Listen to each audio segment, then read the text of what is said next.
7 minute کی بات ہے، اس کے بعد میں سلام ہوگا، لیکن آپ غور سے سنو ذرا، پھر مزہ آئے گا۔ ایک لڑکی ہے جس کی ابھی شادی نہیں ہوئی، بڑی نیک خاتون ہے، اس کی تمنا یہ تھی، اس کی دل کی خواہش یہ تھی کہ جس کے ساتھ میری شادی ہو وہ حافظ قرآن ہو، جس کے ساتھ میرا نکاح ہو وہ 5 وقتہ نمازی ہو، جس کے ساتھ میرا نکاح ہو وہ شریعت مصطفیٰ کا پابند ہو۔ کتنی نیک خاتون ہوگی، لیکن اتفاق یاروں میں تمہیں بتاؤں، جب لڑکی کے باپ نے رشتہ تلاش کیا، بیٹی کے لیے لڑکا ڈھونڈا، تو وہ حافظ قرآن نہ تھا، وہ حافظ قرآن نہ تھا، بلکہ وہ دنیا دار تھا۔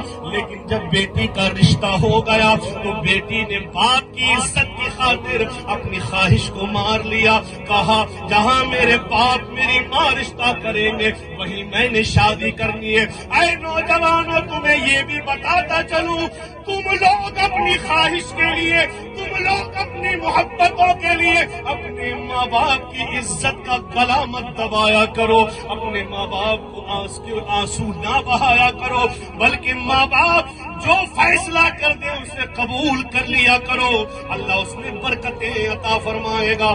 آؤ میں تمہیں بتاؤں، اب رشتہ ہو گیا، رشتہ ہونے کے بعد میں شادی بھی قریب کا دن آج قریب آ گئی، اب نکاح ہو گیا۔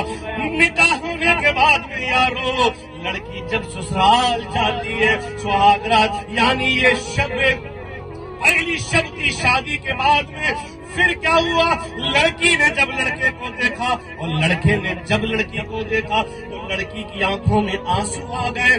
جو اداس چہرہ ہو، جس کا دل غم ہو، وہ چہرے پر نظر آتا ہے۔ اب جب لڑکے نے یہ منظر دیکھا کہ میری ہونے والی دلہن کے چہرے پر خوشی کے کوئی اظہار نہیں ہے، خوشی کا کوئی لمحہ نہیں ہے، آخر سوال کر لیا، اے خاتون مجھے یہ بتاؤ تمہیں کیا ٹینشن ہے، تمہیں کیا فکر ہے، تم کیا سوچ رہی ہو؟ تو لڑکی نے کہا میری یہ خواہش تھی، یہ تمنا ہوں، جب تک قرآن کا حافظ نہ بن جاؤں میں ہاتھ نہیں لگاؤں گا۔ یارو توجہ کرنا، اب لڑکی نے کہا یہ تو بڑا سخت امتحان ہے، ایسا نہیں ہوگا، لیکن لڑکے نے کہا تمہاری خواہش کے لیے میں کچھ بھی کروں گا، لیکن تم برداشت کرنا۔ کہا کیا برداشت کرنا؟ کہا میری ماں تانا دے گی، میری بہن بھی تانا دے گی، میرے رشتے دار بھی تانا دیں گے، میرے گھر والے بھی تجھے تانا دیں گے، یہ تیرا شوہر شادی کے بعد کہاں چلا گیا، میں صبح ہوتے ہی چلا جاؤں گا، لوگ کچھ بھی کہیں تو برداشت کرنا۔ آخرکار صبح کو جب فجر کی نماز کے لیے یہ نوجوان جاتا ہے تو لوٹ کر گھر نہیں آتا، بلکہ وہیں سے مدرسے میں مولانا کے پاس چلا گیا۔ جب مدرسے میں گیا تو مولانا سے کہا کہ میں نے حفظ کرنا ہے، بتاؤ کتنا ٹائم لگے گا؟ مولانا نے کہا کہ 3 سال لگیں گے۔ 3 سال کا بہت لمبا معاملہ ہے، 3 سال کا شادی